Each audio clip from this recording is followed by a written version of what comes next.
நடிகர் விஜயோட ஒய்ஃபு பார்த்தீங்கன்னா செங்கல்பட்டில் வந்து ஒரு விவாகரத்து மனு தாக்கல் பண்ணியிருக்காங்க. வேறொரு நடிகையோட தொடர்பு இருக்குன்னு சொல்லி வந்து விவாகரத்து வேணும்னு சொல்லி தாக்கல் பண்ணியிருக்கோம். ஒரு கட்சி தலைவரே வந்து இப்படி இருந்தாலும் எப்படி கட்சி தொண்டர்கள் இப்படி வழிநடத்த முடியும்?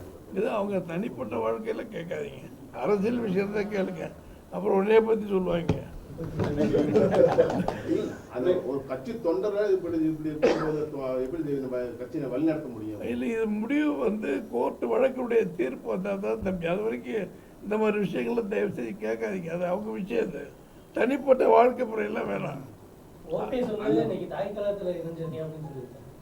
பார்த்துட்டு அவருடைய நிலையை பாருங்க, எப்படி இருந்தார் இந்தியா தமிழ்நாட்டில். மரியாதைக்குரிய முன்னாள் முதலமைச்சர் திரு ஓபிஎஸ் அவர்கள் நாங்கள் பெரியகுளத்தில் ஒரு வார்டு கவுன்சிலராகி சேர்மனாக இருந்தார்கள்.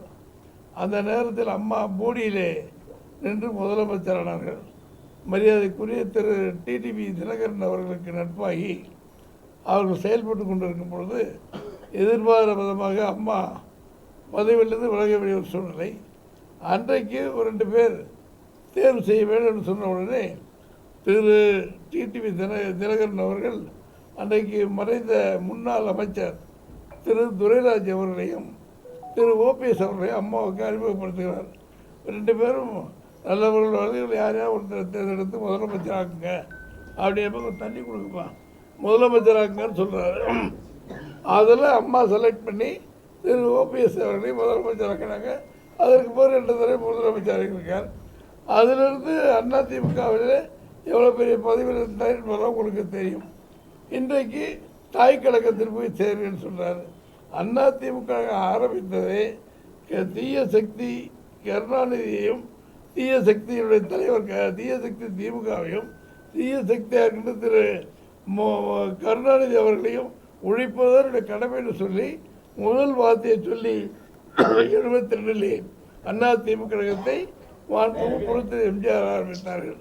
எனவே அவர் பல தடவை சொல்லியிருக்கார், நான் எப்போ தீய சக்தி சொன்னேன் அப்படின்னு இப்போ சொல்கிறார். அதெல்லாம் நம்ம அவருக்கு பிரச்சனை என்னன்னு தெரியல. இதனால தான் அவர் ஒதுக்கி வைக்கப்பட்டார். கட்சியை பிளவுபடுத்தி திமுகவை கொண்டு போக வேண்டிய திட்டமிட்டு அவர் செயலாற்றி கொண்டிருந்தார்கள். அவரோடு இருந்த திரு ஜேசிடி பிரபாகரன், மரியாதைக்குரிய மனோஜ் பாண்டியன், மரியாதைக்குரிய திரு வைத்தியலிங்கம் அவர்கள், இவங்கெல்லாம் போனதுக்கு பின்னால் வேறு வழியில் நிற்கிற ஒரு ஐயப்பன் ஒரு எம்எல்ஏ அவர் மகன் ஒருத்தர் போய் 3 பேர் சேர்ந்திருக்காரு. அது அவருடைய விருப்பங்கள். 1,26,00,000 மனங்களை வென்ற தந்தி டிவி யூடியூப் சேனல். தவிர்க்க முடியாத தம்ப்நெயில்ஸ், கலக்கலான கான்டென்ட்ஸ்.